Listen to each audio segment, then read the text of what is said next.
നമസ്കാരം. ഈ ഒരു വീഡിയോയിൽ നാം കാണുന്നത് കേന്ദ്ര സർക്കാർ പദ്ധതികളെ കുറിച്ചാണ്. ഇവിടെ കേന്ദ്ര സർക്കാർ പദ്ധതി പറയുമ്പോഴത്തേക്കും ആദ്യത്തെ ഈ ഒരു സെഷനിൽ നമ്മൾ കാണുന്നത് കേന്ദ്ര സർക്കാരിന്റെ ആരോഗ്യ പദ്ധതികളെ കുറിച്ചാണ്. PSC പരീക്ഷകളിൽ സ്ഥിരമായി ചോദ്യം കടന്നു വരാനുള്ള ഒരു ഏരിയയാണ് പദ്ധതി. അപ്പോൾ പദ്ധതി പഠിക്കുമ്പോൾ നമ്മൾ രണ്ട് തരത്തിൽ പഠിക്കണം. ഒന്ന് കേന്ദ്ര സർക്കാർ പദ്ധതി പഠിക്കണം, മറ്റൊന്ന് കേരള സർക്കാർ പദ്ധതി പഠിക്കണം. അപ്പൊ നമ്മുടെ കമന്റ് സെക്ഷനിൽ ആവശ്യപ്പെട്ട ഒരു ഏരിയയാണ് കേന്ദ്ര സർക്കാർ പദ്ധതി. നമ്മൾ തുടങ്ങുന്നത് കേന്ദ്ര സർക്കാരിന്റെ ആരോഗ്യ പദ്ധതി നിന്നാണ്. അപ്പൊ സ്വാഭാവികമായിട്ട് നിങ്ങളുടെ മുന്നിൽ വരുന്നൊരു സംശയം, ഞാൻ എന്തിനാണ് സസ്റ്റൈനബിൾ ഡെവലപ്മെന്റ് ഗോൾ, അതായത് സുസ്ഥിര വികസനത്തെ കുറിച്ചുള്ള ടൈറ്റിൽ ആദ്യത്തെ സ്ലൈഡായിട്ട് ഉൾപ്പെടുത്തിയിരിക്കുന്നത്? ഇവിടെ നിന്നാണ് ഈ പദ്ധതികളിലേക്കുള്ളൊരു കണക്ഷൻ നമുക്ക് കിട്ടുക. അപ്പൊ എന്താണ് സുസ്ഥിര വികസനവും, ഇവിടെ കണ്ടല്ലോ SDG 3, എന്താണ് ഇതും ആരോഗ്യം തമ്മിലുള്ള ബന്ധം? ഈ ബന്ധത്തിൽ നിന്നാണ് നമ്മൾ മുന്നോട്ട് പോകാൻ പോകുന്നത്. അപ്പൊ നിലവിൽ നമുക്കറിയാം, ലോകത്ത് അംഗീകരിച്ച ഒരു കാര്യമുണ്ട്, 2030 സുസ്ഥിര വികസനം കൈവരിക്കുക എന്നുള്ളത്. സുസ്ഥിര വികസനം എന്ന് പറഞ്ഞാൽ എന്താണ്? ഇപ്പോ നമ്മൾ ലോകം എടുത്തു കഴിഞ്ഞാൽ ഒന്നോ രണ്ടോ അതിസമ്പന്നന്മാരുണ്ടായിട്ട് നമുക്ക് കാര്യമില്ല. എല്ലാവർക്കും അടിസ്ഥാനപരമായിട്ട് കുറച്ച് നേട്ടങ്ങൾ അല്ലെങ്കിൽ അടിസ്ഥാന സൗകര്യങ്ങൾ വികസിപ്പിക്കുക എന്നുള്ളതാണ് ഈ സുസ്ഥിര വികസനത്തിന്റെ ഉദ്ദേശം. എല്ലാവരുടേക്കും മിനിമം നീഡ്സ് എത്തിക്കുക എന്നാണ് നമ്മൾ കൂടുതൽ മനസ്സിലാക്കേണ്ടത്. ഇപ്പൊ 2030 ഏകദേശം ഒരു 17 ഗോളുണ്ട്, അല്ലെങ്കിൽ 17 ടാർഗറ്റ് ഉണ്ട്. ഇതിനെ പൂർത്തീകരിക്കുക എന്നതാണ് UN ലക്ഷ്യം. അപ്പൊ നേതൃത്വം നൽകുന്നത് ആരെന്ന് ചോദിച്ചു കഴിഞ്ഞാൽ അത് യുണൈറ്റഡ് നേഷൻസ് ആണ്. നമുക്കറിയാം, രണ്ടാം ലോക മഹായുദ്ധത്തിന്റെ അനന്തരം ആണ് UN രൂപീകരിച്ചത്. ഒക്ടോബർ 24, 1945 UN രൂപീകരിച്ചതെന്നും നമുക്കറിയാവുന്നുള്ള വസ്തുതയാണ്. അപ്പോൾ ഒക്ടോബർ 24 UN ദിനം. അത് അവിടെ നിന്നോട്ടെ. അപ്പൊ ആകെയുള്ളത് 17 ഗോളുകളാണ്. ഇനി ഈ സുസ്ഥിര വികസനം എന്ന ആശയം വന്ന നമുക്കറിയാം 1992 1992 എർത്ത് സബ്മിറ്റ്, ഭൗമ ഉച്ചകോടി എവിടെ നടന്നത്? ബ്രസീലിലെ റിയോ ഡി ജനീറിയോയിൽ നടന്നത്. ബ്രസീലിലെ റിയോ ഡി ജനീറിയോ. അന്നുണ്ടായിരുന്നത് അജണ്ട 21. അജണ്ട 21. ഇതിൽ കുറെ കാര്യങ്ങൾ നമുക്ക് പൂർത്തീകരിക്കാൻ കഴിഞ്ഞു. എന്നാലും കുറെ കാര്യങ്ങൾ കൂടി നമ്മൾ അപ്ഡേറ്റ് ചെയ്യേണ്ടതുണ്ട്. അതിന്റെ പശ്ചാത്തലത്തിലാണ് 2015 UN ഒരു യോഗം ചേരുകയും 2030 സുസ്ഥിര വികസനം കൈവരിക്കുകയും ചെയ്യുക എന്ന് പറഞ്ഞത്. അപ്പൊ അജണ്ട 30 ഏതാണെന്ന് ചോദിച്ചു കഴിഞ്ഞാൽ അത് 2030 സുസ്ഥിര വികസനം ലക്ഷ്യമിട്ടുള്ളതാണ് അജണ്ട 30 എന്ന് മനസ്സിലാക്കുക. അപ്പൊ ഒരു ചോദ്യ പേപ്പറിൽ എന്താണ് അജണ്ട 30 എന്ന് കണ്ടു കഴിഞ്ഞാൽ അത് സുസ്ഥിര വികസനമാണ്.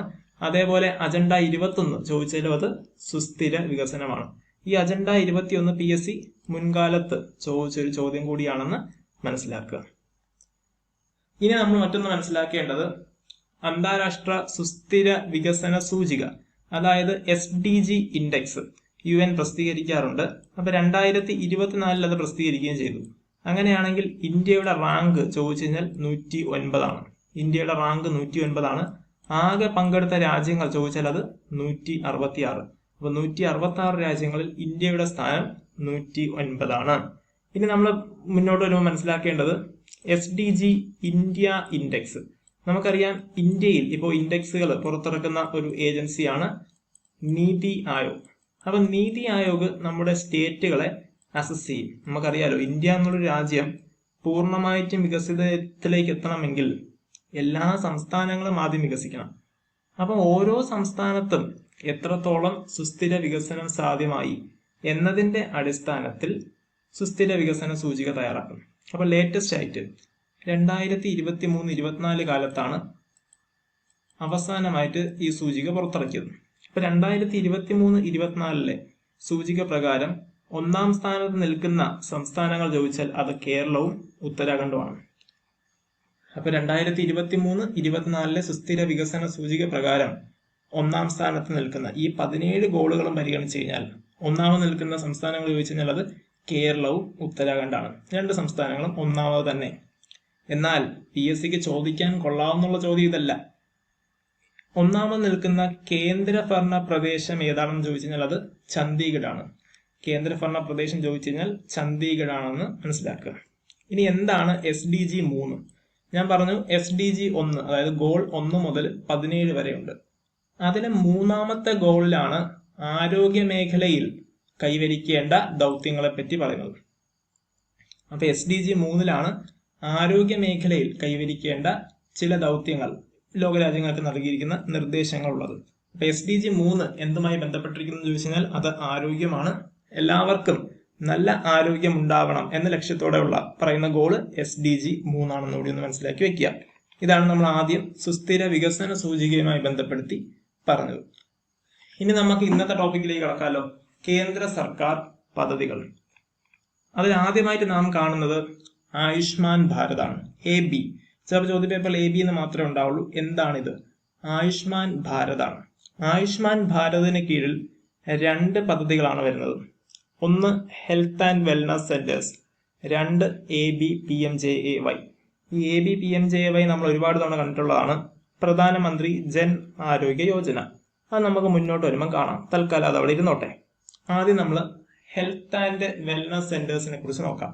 ഈ പേര് കണ്ട് ഭയപ്പെടുവൊന്നും വേണ്ട, വേറൊന്നുമില്ല. നമുക്കറിയാം നമ്മുടെ നാട്ടിലെ പ്രാഥമിക ആശുപത്രികളുണ്ട്, അതായത് PHC, primary health care centres ഉണ്ട്. അതിനെയെല്ലാം ഒന്ന് അപ്ഗ്രേഡ് ചെയ്യുക, ഒരു കോംപ്രിഹെൻസീവ് ഹെൽത്ത് കെയർ സെന്ററാക്കി മാറ്റുക എന്നതാണ് ഇതിന്റെ ഉദ്ദേശം. മറ്റൊരു അർത്ഥത്തിൽ പറഞ്ഞ ഉന്നത നിലവാരത്തിലുള്ള ആശുപത്രികളാക്കി മാറ്റുക.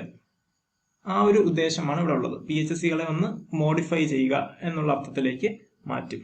ഇവിടെ നമ്മൾ ഓർക്കേണ്ടുന്ന ഒരു ശ്രദ്ധേയമായ പദ്ധതിയാണ് കേരള സർക്കാരിന്റെ ആർദ്രം പദ്ധതി. ആർദ്രം 2017 സംസ്ഥാന സർക്കാർ നടപ്പിലാക്കിയ സമഗ്രമായ ഒരു ആരോഗ്യ പദ്ധതിയാണ് ആർദ്രം. ഈ ആർദ്രത്തിലൂടെയാണ് നമുക്കറിയാം നമ്മുടെ നാട്ടിലെ പ്രാഥമിക ആശുപത്രികളെ ഫാമിലി ഹെൽത്ത് സെന്റർ FHC ആക്കി ഉയർത്തി. അതുപോലെ താലൂക്ക് ഹോസ്പിറ്റലിനെ പലതും ഡിസ്ട്രിക്ട് ഹോസ്പിറ്റലായിട്ട് അപ്ഗ്രേഡ് ചെയ്തു. അങ്ങനെ സമഗ്രമായ ഒരു മാറ്റം കൊണ്ടുവന്ന കേരള സർക്കാരിന്റെ ഒരു പദ്ധതിയാണ് ആർദ്രം പദ്ധതി. ഈ ആർദ്രം പദ്ധതിയിൽ നിന്ന് ഒരുപാട് തവണ PSC ചോദ്യം ചോദിച്ചിട്ടുണ്ട്. PSC ഉൾപ്പെടുത്തിയ ഒരു ചോദ്യം ഇതായിരുന്നു, ഒരു സ്റ്റേറ്റ്മെന്റ് ക്വസ്റ്റ്യൻ ആയിരുന്നു. അന്ന് വന്നതാണ് SDG 3 ഈ പദ്ധതിയുമായി ബന്ധപ്പെട്ടിരിക്കുന്നു. ശരിയാണ്, പൂർണ്ണമായിട്ടും ശരിയാണ്. ആരോഗ്യ മേഖലയുമായി ബന്ധപ്പെടുത്തി കൊണ്ടുവന്നത് തന്നെയാണ് ആർദ്രം പദ്ധതി. അതുമായി ബന്ധപ്പെട്ട് നിങ്ങൾ മനസ്സിലാക്കേണ്ടുന്ന ഒരു പോയിന്റ്, ആർദ്രം എന്ന് പറയുന്നത് 4 പദ്ധതികൾ ഉൾപ്പെട്ട ഒന്നായിരുന്നു. ആ 4 പദ്ധതികളെയും കൂടെ ചേർത്ത് നമ്മൾ ഒരു പേര് പറയും, അതാണ് നവകേരള കർമ്മ പദ്ധതി. അപ്പൊ നവകേരള കർമ്മ പദ്ധതിയുടെ ഭാഗമായിരുന്നു നവകേരള കർമ്മ പദ്ധതിയുടെ ഒരു ഭാഗമായിരുന്നു ആർദ്രം പദ്ധതി. അങ്ങനെയാണെങ്കിൽ നവകേരള കർമ്മ പദ്ധതിയിൽ ഉണ്ടായിരുന്ന മറ്റ് പദ്ധതികൾ ഏതൊക്കെയാണ്? ഒന്ന് ലൈഫ് മിഷൻ, അതായത് ഭവന നിർമ്മാണം. ഭവനമില്ലാത്തവർക്ക് വീട് വെച്ച് നൽകുകയായിരുന്നു ലൈഫ്. രണ്ടാമത്തത് ആർദ്രം, ആരോഗ്യ മേഖലയുടെ സമഗ്രമായ പുരോഗതി. മൂന്നാമത്തത് വിദ്യാകിരണം, അതായത് പൊതുവിദ്യാഭ്യാസ സംരക്ഷണ യജ്ഞം. നമുക്കറിയാലോ നമ്മുടെ പൊതുവിദ്യാലയങ്ങൾ ഇന്ന് ഏറ്റവും വലിയ ഹൈടെക് ആയിട്ട് മാറിയിട്ടുണ്ട്. അത് വിദ്യാകിരണത്തിന്റെ ഭാഗമായിരുന്നു. നാലാമത്തെ പദ്ധതിയാണ് ഹരിത കേരളം. നമ്മുടെ കേരളത്തിനെ കൂടുതൽ ഹരിതം അല്ലെങ്കിൽ ജലസംരക്ഷണം, മാലിന്യമുക്ത കേരളം ഇവയൊക്കെ ലക്ഷ്യമാക്കി നടപ്പിലാക്കിയ പദ്ധതിയാണ് ഹരിത കേരളം. അങ്ങനെ ഈ 4 പദ്ധതികൾ ചേർന്നതാണ് നവകേരള കർമ്മ പദ്ധതിയിൽ നിന്ന് ഒന്ന് ഓർത്തു വയ്ക്കുക. അപ്പൊ 2017 ആർദ്രം വന്നത്. പിന്നീട് ഈ നവകേരള കർമ്മ പദ്ധതിയിൽ ഒന്നുകൂടി ഒന്ന് ചേർത്തു, റീബിൽഡ് കേരള, അതായത് പ്രളയം തകർത്ത കേരളത്തിനെ പുനഃസൃഷ്ടിക്കുക എന്ന രീതിയിൽ റീബിൽഡ് കേരളം കൂടെ ചേർത്ത് അത് 5 പദ്ധതികളാക്കി ഉയർത്തിയ കാര്യം കൂടി നിങ്ങളൊന്ന് ഈ കൂട്ടത്തെ മനസ്സിലാക്കി വെക്കുക. അപ്പൊ ആയുഷ്മാൻ ഭാരതുമായി ബന്ധപ്പെടുത്തി 2 പദ്ധതികളിൽ ഒന്നാണ് നമ്മൾ പറഞ്ഞത് health and wellness centres.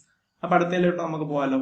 PMJAY, അതായത് പ്രധാനമന്ത്രി ജൻ ആരോഗ്യ യോജന. PSC ഒരുപാട് ചോദ്യം ചോദിച്ചിട്ടുള്ള ഒരു മേഖലയാണ്. അപ്പോൾ അടിസ്ഥാനപരമായിട്ട് എന്താണ് PMJAY? PMJAY എന്ന് പറയുന്നത് ഒരു ഇൻഷുറൻസ് സ്കീമാണ്. കേന്ദ്ര സർക്കാർ ആവിഷ്കരിച്ച ഇൻഷുറൻസ് സ്കീമാണ്. ആരംഭിച്ച തീയതി ചോദിച്ചാൽ 23 സെപ്റ്റംബർ 2018. ഉദ്ഘാടനം ചെയ്തത് എവിടെയാണെന്ന് ചോദിച്ചു കഴിഞ്ഞാൽ റാഞ്ചിയിലാണ്. ഇനി റാഞ്ചി എവിടെയാണെന്ന് ചോദിച്ചാൽ അത് ജാർഖണ്ഡിലാണ്. അപ്പൊ റാഞ്ചി ജാർഖണ്ഡിലാണ്, ജാർഖണ്ഡിന്റെ തലസ്ഥാനം കൂടിയാണ്. ഇനി ആരാണ് നിലവിൽ ജാർഖണ്ഡിന്റെ മുഖ്യമന്ത്രി എന്ന് ചോദിച്ചാൽ അത് ഹേമന്ത് സോറനാണ്. ഹേമന്ത് സോറനാണ് ജാർഖണ്ഡിന്റെ മുഖ്യമന്ത്രി. അതേപോലെ നമ്മൾ മനസ്സിലാക്കേണ്ടുന്ന ഒരു പോയിന്റ് ആണ്, ഇന്ത്യൻ ക്രിക്കറ്റ് ടീമിന്റെ മുൻ നായകനായ MS ധോണിയുടെ സ്ഥലം ചോദിച്ചാലും അത് റാഞ്ചിയാണ്. അപ്പൊ റാഞ്ചി ഓർക്കുമ്പോൾ നമ്മൾ ഓർക്കേണ്ടുന്ന ഒരു വ്യക്തിയാണ് MS ധോണി. അദ്ദേഹമാണ് 2011 ഏകദിന ക്രിക്കറ്റ് ലോകകപ്പ് ഇന്ത്യക്ക് നേടിത്തന്നത്. അതോടൊപ്പം 2013 ചാമ്പ്യൻസ് ട്രോഫി നേടിത്തന്നു. ഒപ്പം 2007 2020 ലോകകപ്പും ഇന്ത്യക്ക് നേടിത്തുന്ന ക്യാപ്റ്റനായിരുന്നു MS ധോണി. അടുത്ത PMJAYയിലേക്ക് തിരിച്ചു വരുമ്പോൾ ലോകത്തിലെ ഏറ്റവും വലിയ ഇൻഷുറൻസ് സ്കീമാണ് ഇത്. അപ്പൊ ലോകത്തിലെ ഏറ്റവും വലിയ ഇൻഷുറൻസ് സ്കീം ഏതാണെന്ന് ചോദിച്ചാലും PMJAY ആണ്. PSC ഈ അടക്കകാലത്ത് കൂടി ചോദിച്ചൊരു ചോദ്യമാണ്, എത്ര രൂപയാണ് ഇൻഷുർ ചെയ്യുക? 5 ലക്ഷം രൂപയാണ്. അതൊരു വ്യക്തിക്കാണോ? അല്ല. 5 ലക്ഷം രൂപ എന്ന് പറയുന്നത് ഒരു കുടുംബത്തിനാണ്. ഒരു കുടുംബത്തിനാണ് 5 ലക്ഷം രൂപയുടെ ട്രീറ്റ്മെന്റ് ലഭിക്കുക. അവിടെ എണ്ണ പരിധിയൊന്നുമില്ല. ഒരു കുടുംബത്തിന് 5 ലക്ഷം രൂപ കിട്ടും. ഇന്ത്യൻ ജനസംഖ്യയുടെ ഏറ്റവും പിന്നിലായി വരുന്ന 40% പേർക്കാണ് ഇതിന്റെ പ്രയോജനം ലഭിക്കുക. ഏതാണ്ട് 55 കോടി ജനങ്ങൾ. 55 കോടി ജനങ്ങൾ. അതിനെ നമുക്ക് വേണമെങ്കിൽ 12 കോടി കുടുംബങ്ങൾ എന്ന് പറയാം. 12 കോടി കുടുംബങ്ങൾക്കാണ് ലഭിക്കുക. ഇത് കേന്ദ്ര സർക്കാരിന്റെ കണക്ക് പ്രകാരമാണ് നമ്മൾ പറയുക. ഇനി എന്തിനാണ് കിട്ടുന്നത്? Secondary and tertiary care hospitalisation ആണ് ലഭിക്കുക എന്നുകൂടി ഒന്ന് മനസ്സിലാക്കി വെക്കുക. അടുത്ത് ഇതോടൊപ്പം നമ്മൾ മനസ്സിലാക്കേണ്ടുന്ന ഒരു പോയിന്റ് ആണ് രാഷ്ട്രീയ സ്വസ്ഥ്യ ബീമാ യോജന. ഇത് സ്റ്റാഫ് സെലക്ഷൻ കമ്മീഷൻ ചോദിച്ച ഒരു ചോദ്യമാണ്. RSBY ആരംഭിച്ച വർഷം ഏതെന്നായിരുന്നു അന്ന് ചോദിച്ച ചോദ്യം. 2008 ആണ്. അപ്പൊ RSBYയുടെ പൂർണ്ണ രൂപം ചോദിച്ചു കഴിഞ്ഞാൽ രാഷ്ട്രീയ സ്വസ്ഥ്യ ബീമാ യോജനയാണ്. അതിനെയും PMJAYയിൽ ലയിപ്പിച്ചിട്ടുണ്ടെന്ന് മനസ്സിലാക്കി വയ്ക്കുക. ഇനി അടുത്ത് നമ്മൾ നോക്കേണ്ടത് കേന്ദ്ര സംസ്ഥാന സർക്കാരുകൾ ചേർന്നാണ് ഈ പദ്ധതി നടപ്പിലാക്കുന്നത്. അപ്പൊ കേന്ദ്ര സർക്കാരും സംസ്ഥാന സർക്കാരുകളും കൂടി ചേർന്നാണ് PMJAY നടപ്പിലാക്കുക. ഇതോടൊപ്പം നമ്മൾ ഓർത്തു വയ്ക്കേണ്ടുന്ന ഒരു പോയിന്റ് ആണ് കേരള സംസ്ഥാന സർക്കാരിന്റെ കാരുണ്യ ആരോഗ്യ സുരക്ഷാ പദ്ധതി. അതും എന്താണ്? ഒരു ഇൻഷുറൻസ് സ്കീം തന്നെയാണ്. ഇപ്പോൾ നിലവിൽ PMJAYയും കാരുണ്യ ആരോഗ്യ സുരക്ഷാ പദ്ധതിയും കൂടി ലയിപ്പിച്ചിട്ടുണ്ട്. സംസ്ഥാനത്ത് രണ്ടിന്റെയും ആനുകൂല്യം ജനങ്ങൾക്ക് ലഭിക്കുന്നുണ്ട്. അടുത്ത് നമ്മൾ മനസ്സിലാക്കേണ്ടതാണ് മുതിർന്ന പൗരന്മാർക്ക്, അതായത് 70 വയസ്സിന് മുകളിലുള്ള മുതിർന്ന പൗരന്മാർക്ക് ഫ്രീ ട്രീറ്റ്മെന്റ് ആക്കിക്കൊണ്ടൊരു പ്രഖ്യാപനം സർക്കാരിന്റെ ഭാഗത്തുനിന്ന് ഉണ്ടായിട്ടുണ്ട്. അപ്പൊ അത് കവർ ചെയ്യുന്നതും പ്രധാനമന്ത്രി ജൻ ആരോഗ്യ യോജനയെ തന്നെയാണ്. അപ്പൊ അവിടെ മുതിർന്ന പൗരന്മാരെന്നാൽ എത്ര വയസ്സെന്നാണ് PSC ചോദിച്ചത്? 70 വയസ്സാണ്. പൊതുവിൽ നമ്മൾ പറയുന്ന മുതിർന്ന പൗരന്മാർ 60 വയസ്സാണ്. എന്നാൽ ട്രീറ്റ്മെന്റ് എത്ര വയസ്സിന് മുകളിലുള്ളവർക്കാണ് ഫ്രീ എന്ന് ചോദിച്ചു കഴിഞ്ഞാൽ അത് 70 വയസ്സാണ്. ഇനി അവർക്ക് നൽകുന്ന കാർഡിനെ പറയുന്ന ഒരു പേര് കൂടെ ഉണ്ട്, Ayushman via Vandana card. Ayushman via Vandana card എന്നാണ് ആ കാർഡിനെ പറയുക. ആ കാര്യം കൂടി ഒന്ന് മനസ്സിലാക്കി വെക്കുന്നത് നല്ലതായിരിക്കും. PMJAY വരെയുള്ള വസ്തുതകൾ നമ്മൾ മനസ്സിലാക്കി. ഇനി നമ്മൾ മുന്നോട്ട് പോവേണ്ടത് മറ്റ് കേന്ദ്ര പദ്ധതികളിലേക്കാണ്. അതിലേക്ക് എത്തുന്നതിന് മുമ്പ് നമ്മൾ ആദ്യം ചെയ്യുന്നതാണ് കുറച്ച് വ്യക്തികളെ ഒന്ന് പരിചയപ്പെടുക. അതായത് കേന്ദ്ര മന്ത്രിമാരും സംസ്ഥാനത്തെ മന്ത്രിയുമാണ്. ഒന്ന് JP നദ്ദ, ജഗത് പ്രകാശ് നദ്ദ. ചിലപ്പോൾ ഈ എക്സ്പാൻഷൻ ചോദിക്കാം. PSCക്ക് ഇങ്ങനെയുള്ള എക്സ്പാൻഷൻസ് ഇഷ്ടമാണ്. ജഗത് പ്രകാശ് നദ്ദ. ഇദ്ദേഹം ആരാണ്? ഇദ്ദേഹമാണ് കേന്ദ്ര ആരോഗ്യ വകുപ്പ് ക്യാബിനറ്റ് മന്ത്രി. അപ്പൊ നിലവിലെ കേന്ദ്ര ക്യാബിനറ്റ് വകുപ്പ് കൈകാര്യം ചെയ്യുന്ന ആരോഗ്യമന്ത്രി ചോദിച്ചു കഴിഞ്ഞാൽ അത് ജഗത് പ്രകാശ് നദ്ദയാണ്. അതേസമയം കേന്ദ്രത്തിൽ ആരോഗ്യ വകുപ്പ് കൈകാര്യം ചെയ്യുന്ന സഹമന്ത്രി ചോദിച്ചു കഴിഞ്ഞാൽ അത് അനുപ്രിയ പട്ടേലാണ്. അനുപ്രിയ പട്ടേലാണ് ആരോഗ്യ വകുപ്പ് കൈകാര്യം ചെയ്യുന്ന കേന്ദ്ര സഹമന്ത്രി. അടുത്ത് വീണ ജോർജ്. നമ്മൾക്കറിയാം കേരളത്തിൽ ആരോഗ്യ വകുപ്പ് കൈകാര്യം ചെയ്യുന്ന മന്ത്രിയാണ് വീണ ജോർജ്. വീണ ജോർജിന്റെ മണ്ഡലം ചോദിച്ചു കഴിഞ്ഞാൽ അത് ആറന്മുളയാണ്, പത്തനംതിട്ട. ആറന്മുള, പത്തനംതിട്ട. ഇനി JP നദ്ദയിലേക്ക് തിരിച്ചു വരിക. ഇദ്ദേഹമാണ് രാജ്യസഭയുടെ ലീഡർ. നമുക്കറിയാം ഭരണകക്ഷിക്ക് ലോക്സഭയിലായാലും രാജ്യസഭയിലായാലും കക്ഷി നേതാവുണ്ട്. അപ്പൊ രാജ്യസഭയിലെ ഭരണകക്ഷിയായ ദേശീയ ജനാധിപത്യ സഖ്യത്തിന്റെ നേതാവാണ് JP നദ്ദ. ലോക്സഭയിലെ കക്ഷി നേതാവ് ചോദിച്ചു കഴിഞ്ഞാൽ അത് പ്രധാനമന്ത്രി ശ്രീ നരേന്ദ്രമോദിയാണ്. അതേസമയം രാജ്യസഭയിലെ ഭരണകക്ഷി നേതാവാണ് JP നദ്ദ. ഇനി ലോക്സഭയിലെ പ്രതിപക്ഷ നേതാവ് ആരാണ്? അത് രാഹുൽ ഗാന്ധിയാണ്. അതേസമയം രാജ്യസഭയിലെ പ്രതിപക്ഷ നേതാവ് ചോദിച്ചാൽ മല്ലികാർജുൻ ഖാർഗെയുമാണ്. ഇത് നമ്മൾ വരുന്നത് കേന്ദ്ര സർക്കാരിന്റെ മറ്റ് പദ്ധതികളിലേക്കാണ്. ഒന്നാമത് ദേശീയ ആരോഗ്യ ദൗത്യം. നമ്മൾ പറഞ്ഞു സുസ്ഥിര വികസനമായിട്ട് സൂചിപ്പിച്ചു. ആ സുസ്ഥിര വികസനത്തിന് ലക്ഷ്യമാക്കി ഇന്ത്യ മുഴുവൻ ദേശീയ തലത്തിൽ നടപ്പിലാക്കേണ്ടുന്ന ഒരു മിഷൻ അല്ലെങ്കിൽ ദൗത്യമാണ് ദേശീയ ആരോഗ്യ ദൗത്യം. വന്നത് ചോദിച്ചു കഴിഞ്ഞാൽ 2017. അപ്പൊ പഠിക്കാൻ എളുപ്പമായി. നമ്മുടെ ആർദ്രം പദ്ധതി വന്നത് 2017 ഫെബ്രുവരി. അതേപോലെ ദേശീയ ആരോഗ്യ ദൗത്യം വന്നത് ചോദിച്ചാലും 2017. ഇതിനെയാണ് നമ്മൾ NHM എന്ന് പറയുന്നത്, നാഷണൽ ഹെൽത്ത് മിഷൻ. ഇതും PSC ചോദിക്കാം. NHMന്റെ ഫുൾ ഫോം ചോദിച്ചു കഴിഞ്ഞാൽ അത് നാഷണൽ ഹെൽത്ത് മിഷനാണ്. ഇനി രണ്ടാമത്തെ ഒരു പദ്ധതിയാണ് മിഷൻ ഇന്ദ്രധനുഷ്. എന്താണ് മിഷൻ ഇന്ദ്രധനുഷ്? ഈ പേര് കേട്ടാൽ അറിയാം, വാക്സിനേഷൻ ക്യാമ്പയിൻ ആണ്. ആർക്കുള്ള വാക്സിനേഷൻ ക്യാമ്പയിൻ? 5 വയസ്സിൽ താഴെയുള്ള കുട്ടികൾക്കോ ഗർഭിണികളായ സ്ത്രീകൾക്കോ ഉള്ള ക്യാമ്പയിനാണ് മിഷൻ ഇന്ദ്രധനുഷ് 5.0. ഇനി ഇത് പ്രധാനമായും ഏതെല്ലാം രോഗങ്ങൾക്ക് എതിരെയാണെന്ന് ചോദിച്ചു കഴിഞ്ഞാൽ മിസൽസ്, റൂബല്ല എന്നീ ഡിസീസിനെതിരെയാണ് മിഷൻ ഇന്ദ്രധനുഷ് എന്ന് മനസ്സിലാക്കുക. അടുത്ത മൂന്നാമത്തെ പദ്ധതിയാണ് സാക്ഷം അംഗൻവാടിയും പോഷൻ അഭിയാനും. അപ്പൊ എന്താണ് സാക്ഷം അംഗൻവാടിയും പോഷൻ അഭിയാനും? ഇത് കേൾക്കുമ്പോൾ തന്നെ അറിയാം, പോഷൻ എന്ന് വെച്ചാൽ എന്താണ്? പോഷകാഹാരം. ആ രീതിയിലോട്ടൊന്ന് കണക്ഷൻ എത്തിക്കുക. പോഷൻ അഭിയാനും സാക്ഷം അംഗൻവാടിയും. കുട്ടികൾ, കൗമാരക്കാരായ പെൺകുട്ടികൾ, ഗർഭിണികൾ, മുലയൂട്ടുന്ന അമ്മമാർ എന്നിവർക്കിടയിലെ പോഷകാഹാരക്കുറവ് പരിഹരിക്കാൻ വേണ്ടിയിട്ടുള്ള കേന്ദ്ര സർക്കാർ പദ്ധതിയാണ് സാക്ഷം അംഗൻവാടിയും പോഷൻ അഭിയാനും. ഇനി നാലാമതാണ് പ്രധാനമന്ത്രി മാതൃ വന്ദന യോജന. ഇത് ഗർഭിണികൾക്കും മുലയൂട്ടുന്ന അമ്മമാർക്കും നൽകുന്ന സാമ്പത്തിക സഹായ പദ്ധതിയാണ് PM മാതൃ വന്ദന യോജന. അടുത്ത് ജനനി സുരക്ഷാ യോജന. ഇത് വേറൊന്നുമില്ല, സർക്കാർ ആശുപത്രിയിൽ പ്രസവിക്കുന്ന സ്ത്രീകൾക്ക് നൽകുന്ന സാമ്പത്തിക സഹായമാണ്. ഏതെങ്കിലും പ്രൈവറ്റ് ഹോസ്പിറ്റലിൽ പോയിട്ട് സാമ്പത്തിക സഹായം വേണമെന്ന് പറഞ്ഞാൽ ലഭിക്കത്തില്ല. സർക്കാർ ആശുപത്രിയിൽ പ്രസവിക്കുന്ന സ്ത്രീകൾക്ക് നൽകുന്ന സാമ്പത്തിക സഹായമാണ് ജനനി സുരക്ഷാ യോജന. ആറാമത്തത് പ്രധാനമന്ത്രി ജൻ ഔഷധി യോജന.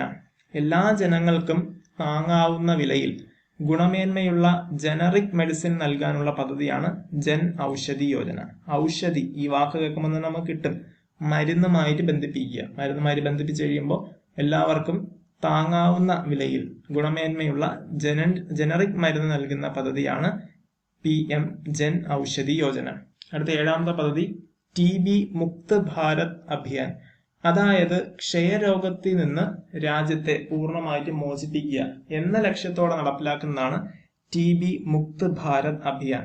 ഇങ്ങനെ ചോദിക്കൂല, PSC ചോദിക്കാൻ സാധ്യത ഏത് വർഷത്തിലൂടെ ഈ രോഗത്തെ നിയന്ത്രിക്കണമെന്നാണ് സർക്കാർ ആലോചിക്കുന്നത് അല്ലെങ്കിൽ നടപ്പിലാക്കാൻ ശ്രമിക്കുന്നതെന്ന് ചോദിച്ചു കഴിഞ്ഞാൽ അത് 2025. അപ്പൊ 2025ഓടെ ക്ഷയരോഗത്തെ നിർമ്മാർജ്ജനം ചെയ്യാനാണ് കേന്ദ്ര സർക്കാരിന്റെ പരിശ്രമം.